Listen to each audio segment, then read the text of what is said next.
Are you feeling tired, struggling with low energy, or your muscles are cramping up? You could be one of many who are unknowingly low in magnesium. Assalamu alaikum, my name is Dr. Azad. I'm a pharmacist and a medical doctor working here in the UK. I'm not here to sell you anything. I'm not sponsored by any company. I'm just here to give you free, honest advice. In this short video, I'm going to break down everything you need to know about magnesium. What happens when you're deficient, what you need to do, what sort of foods you could aim for to boost your levels, and the different types of magnesium available on the market. Also, to top it off, I'm going to give you my crucial tips on which type to go for, the correct dosages, and the best times to take. First, let's go over the symptoms if you are deficient. Do you constantly feel tired, suffer from muscle cramps, or even experience irregular heartbeats? These are just a few signs of deficiency with this mineral. Research shows that nearly half of adults in the UK don't get enough magnesium, which can lead to a wide range of symptoms: fatigue, anxiety, insomnia, headaches, muscle twitches, restless leg syndrome, and even tingling in your arms and legs.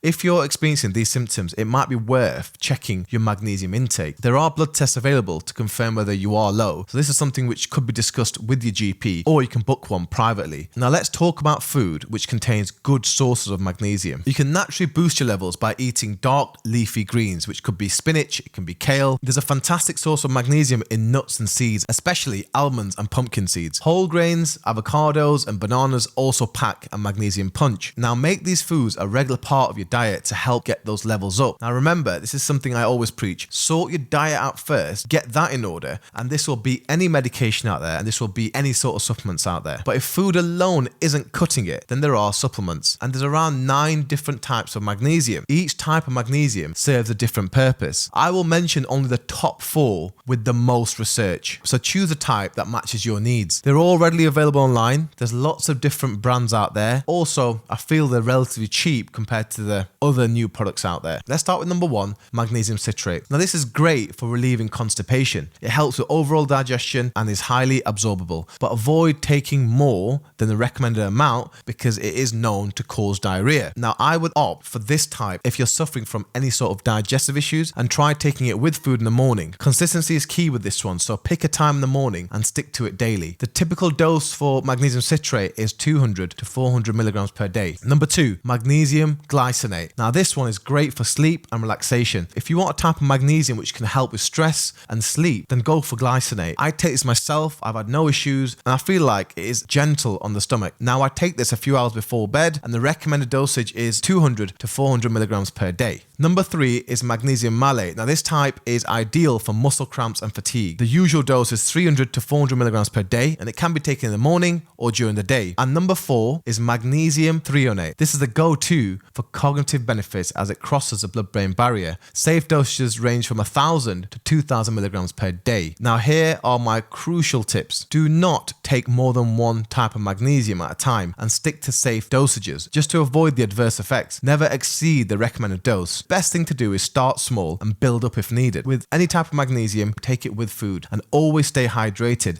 as it helps with absorption and reduces any sort of stomach upset afterwards. You can take this mineral with vitamin D. Now vitamin D improves magnesium uptake. Please watch my previous video on this. Avoid taking magnesium at the same time as calcium, as high doses of calcium can compete with magnesium for absorption. This just means it'll make magnesium less effective at doing its job. Remember, always consult your doctor or pharmacist before starting any new supplements, especially if you have any sort of past medical issues and if you're on medication, because there are interactions. I hope this video helps to clear up any sort of questions with magnesium. Please don't forget to follow, like and share, and comment below. I will try to answer as many questions as I personally can. Inshallah, I'll see you for the next video. Take care. Assalamu alaikum.